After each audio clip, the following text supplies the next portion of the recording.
A giant star, 10 times the mass of our Sun, wanders too close to a stellar mass black hole barely 10 to 50 kilometers wide. That's smaller than a city, yet its gravity is strong enough to rip a star apart.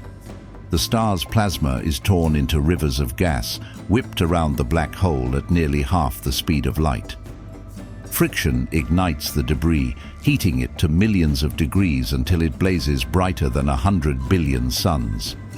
Once matter crosses the event horizon, a boundary only a few tens of kilometers across, it vanishes forever from the universe.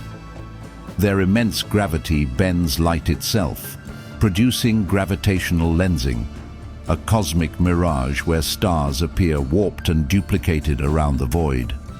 Their gravity bends reality itself, curving the path of starlight, warping the very fabric of space-time.